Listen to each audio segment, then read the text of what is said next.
Kita bersatu di dalam doa.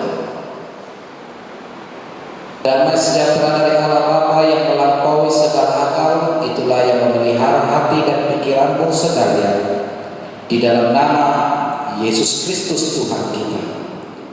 Amin. Jemaat yang terkasih, di dalam nama Tuhan kita Yesus Kristus, firman Tuhan untuk kita di minggu hari ini, minggu ke-11 setelah Trinitatis, tertulis di dalam kitab 1 Korintus pasalnya yang ke-6 ayat 12 sampai dengan ayatnya yang ke-20. Beginilah bunyi firman Tuhan. Segala sesuatu halal bagiku, tetapi bukan semuanya berguna. Segala sesuatu halal bagiku, tetapi aku tidak membiarkan diriku diperhamba oleh suatu apapun. Makanan adalah untuk perut, dan perut untuk makanan. Tetapi kedua-duanya akan dibinasakan Allah. Tetapi tubuh bukanlah untuk percabulan, melainkan untuk Tuhan, dan Tuhan untuk tubuh. Allah yang membangkitkan Tuhan akan membangkitkan kita juga oleh kuasa-Nya. Tidak tahukah kamu bahwa tubuhmu adalah anggota Kristus? Akan kuambilkah anggota Kristus untuk menyerahkannya kepada percabulan? Sekali-kali tidak. Atau tidak tahukah kamu bahwa siapa yang mengikatkan dirinya pada perempuan cabul menjadi satu tubuh dengan dia? Sebab demikianlah kata Nas, keduanya akan menjadi satu daging. Tetapi siapa yang mengikatkan dirinya pada Tuhan menjadi satu roh dengan Dia. Jauhkanlah dirimu dari percabulan, sebab dosa lain yang dilakukan manusia terjadi di luar dirinya. Tetapi orang yang melakukan percabulan berdosa terhadap dirinya sendiri. Atau tidak tahukah kamu bahwa tubuhmu adalah bait Roh Kudus yang diam di dalam kamu, Roh Kudus yang kamu peroleh dari Allah, dan bahwa kamu bukan milik kamu sendiri, sebab kamu telah dibeli dan harganya telah lunas dibayar. Karena itu muliakanlah Allah dengan tubuhmu. Demikian pembacaan firman Tuhan di minggu kita hari ini dengan topik pengendalian diri terhadap teknologi. Selamat Hari Minggu untuk kita semua. Jemaat yang terkasih dalam nama Tuhan kita Yesus Kristus, Mike Tyson. Nama ini sudah tidak asing lagi kita dengar di telinga kita. Mike Tyson seorang petinju legendaris yang penuh dengan kontroversial. Salah satu bentuk kontroversialnya ketika pada waktu itu Mike Tyson berhadapan dengan seorang petinju bernama Evander Holyfield. Bukannya bertinju dalam pertandingan itu, bentuk kontroversial yang dilakukan oleh Mike Tyson di pertandingan itu, dia malah menggigit kuping lawannya Evander Holyfield. Mungkin di dalam benak pikirannya dia menghalalkan berbagai cara supaya bagaimana dia dapat menang. Mungkin juga dia lupa bahwasanya itu adalah sebuah pertandingan tinju, bukan pertandingan makan kerupuk.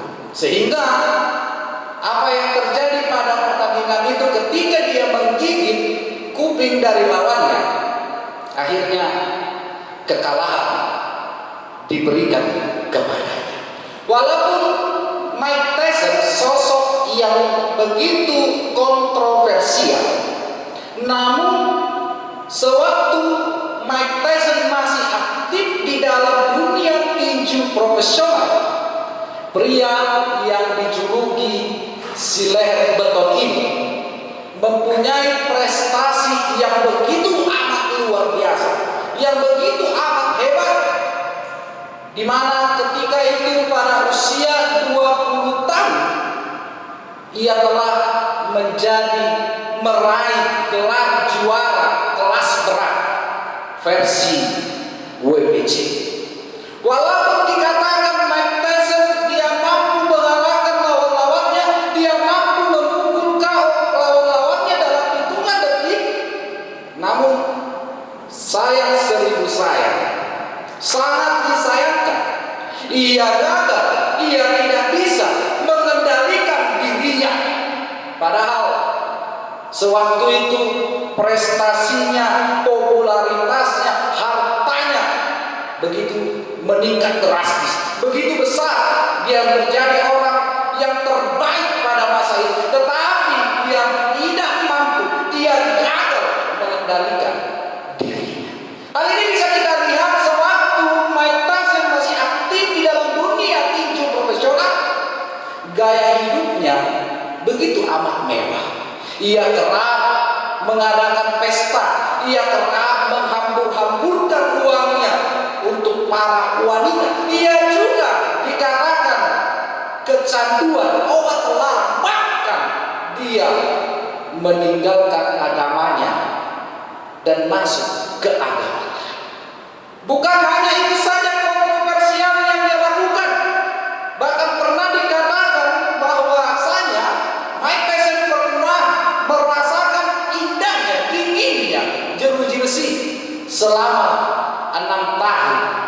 Dia terkait kasus pemerkosaan dan mantan manajernya mengatakan bahwa Mike Tyson kecanduan seks.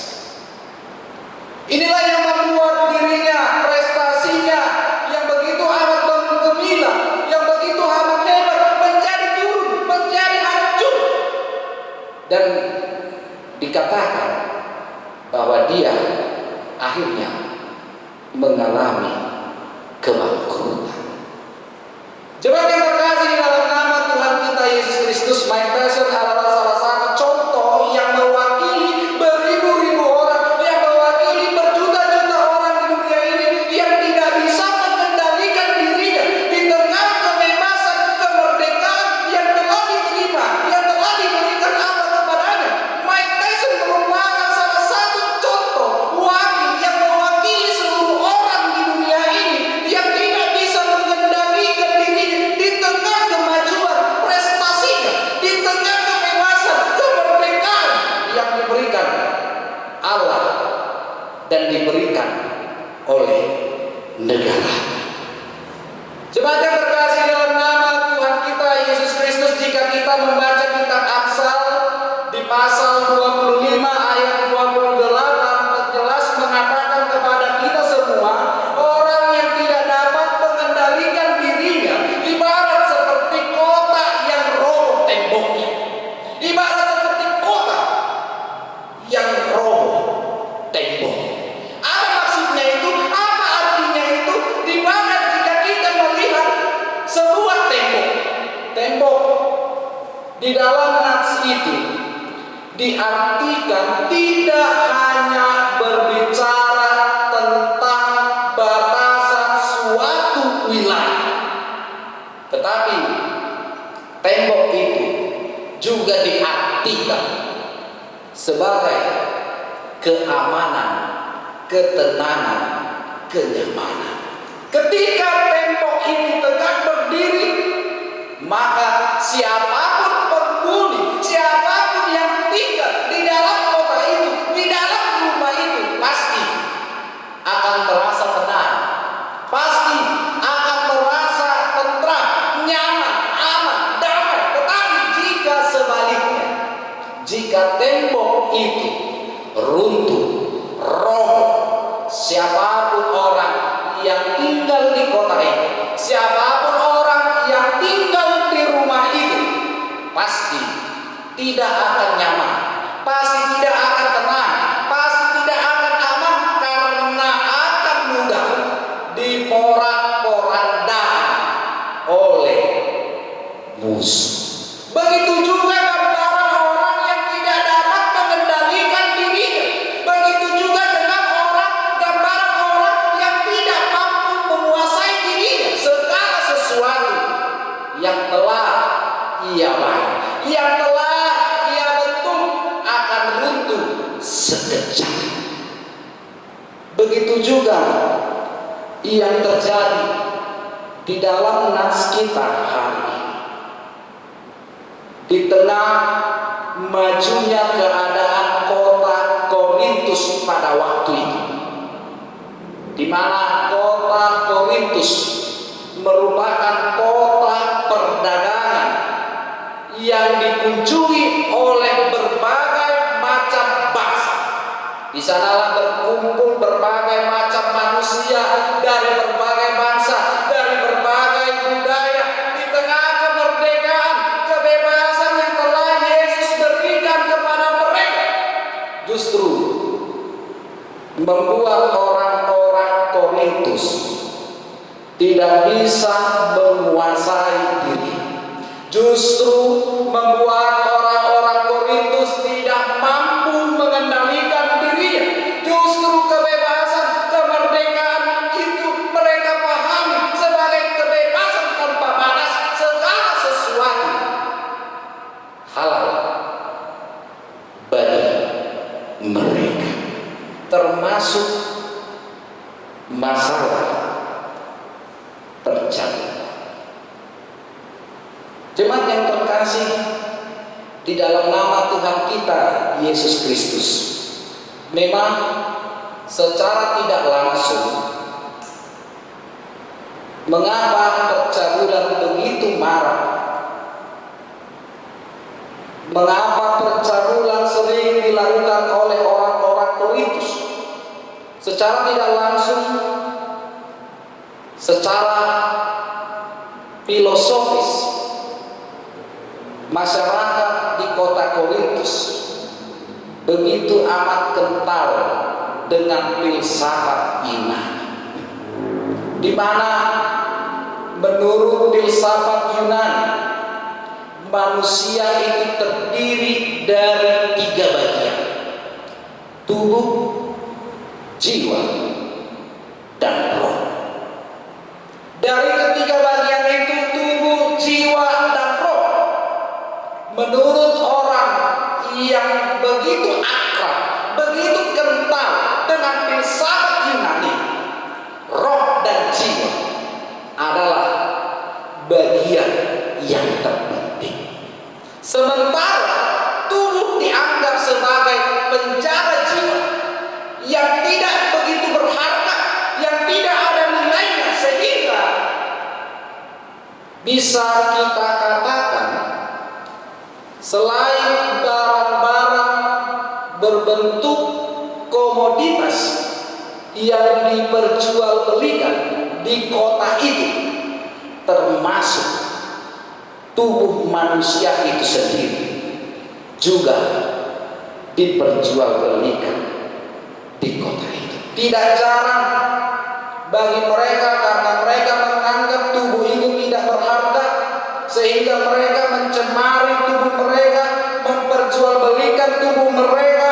Terlebih lagi mereka gemar melakukan ritus-ritus keagamaan dengan menyembah berhala. Orang-orang Korintus sangat gemar melakukan penyembahan berhala. Mereka banyak mengenal dewa-dewa, mereka menyembah para dewa-dewi, khususnya dewi kesuburan. Oleh sebab itu, setiap kuil-kuil mereka telah disediakan 1000 imam wanita yang bertugas untuk memuaskan hawa nafsu mereka. Maka tak heran jika di dalam nats ini Paulus menjelaskan, mengingatkan, menasehatkan kepada mereka bahwa Paulus telah melihat orang-orang di Korintus telah salah menyalahgunakan kebebasan kemerdekaan. Orang-orang Korintus telah menyalahgunakan kemajuan yang ada, yang telah terjadi di kota ini.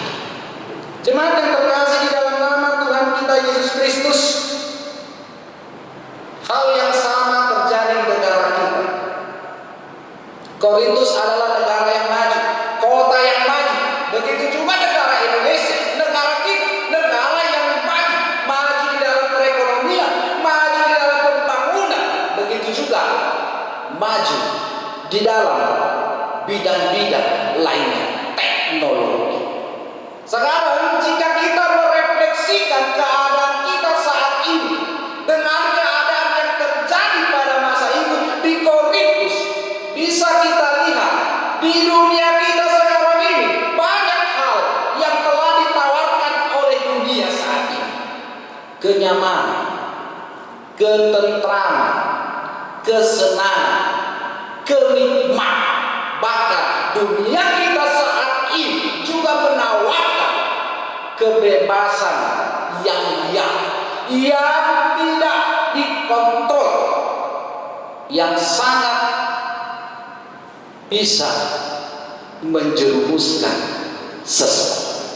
Tetapi yang terjadi walaupun di dunia kita sekarang ini menawarkan berbagai macam kenikmatan, walaupun kita mengerti, memahami, mengetahui bahwa kenikmatan itu hanyalah kenikmatan sementara, tetapi jika kita melihat keadaan kita sekarang ini, banyak orang yang terjebak, tergiur, terjerumus, tidak bisa mengendalikan dirinya dan lebih mementingkan hawa nafsu.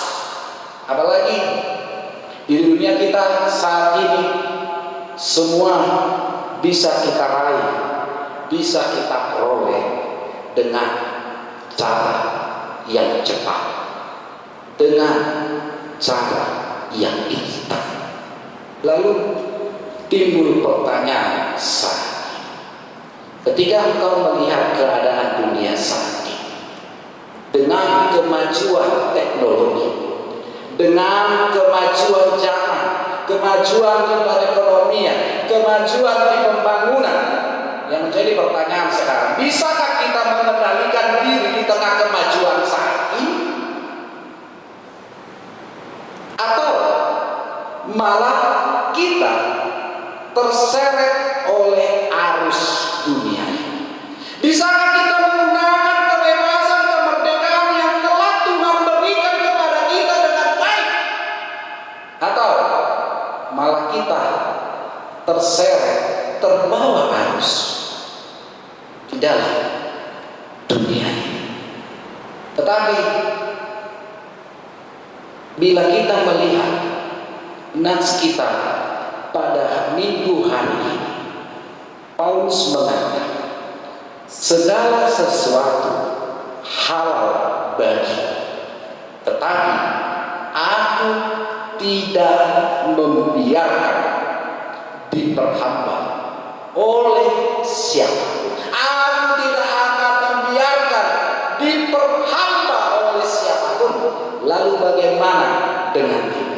Apakah kita masih membiarkan diri kita diperhamba oleh hawa nafsu, membiarkan diri kita diperhamba oleh kenikmatan dunia ini? Apakah kita masih membiarkan sesama kita diperhamba oleh kecuranganmu, oleh ketidakjujuranmu, oleh keegoisanmu, oleh kerakusanmu?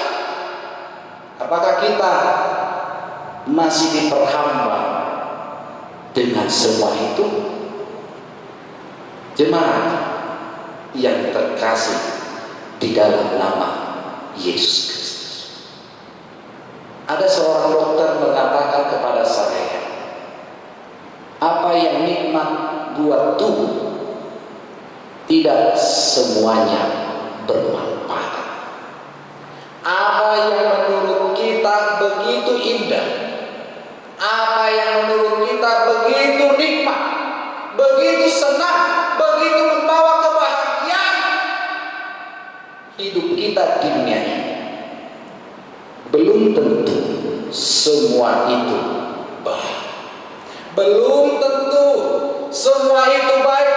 Justru mungkin saja kenikmatan, kesenangan, keindahan yang telah ditawarkan, yang telah diberikan kepada kita, justru itu bisa saja merugikan diri kita sendiri, bisa saja merugikan sesama kita, bisa saja merusak hubungan kita dengan Tuhan. Tetapi melalui nats kita di minggu hari ini mengingatkan kita bahwa kita adalah milik Kristus, bahwa kita telah dimerdekakan oleh tubuh dan darah Kristus. Oleh sebab itu, pergunakanlah kebebasan, kemerdekaan yang telah Tuhan berikan dalam hidupmu dengan sebaik mungkin. Jangan menjadi kebebasan yang kebablasan. Jangan menjadi kemerdekaan, kebebasan yang salah kita pergunakan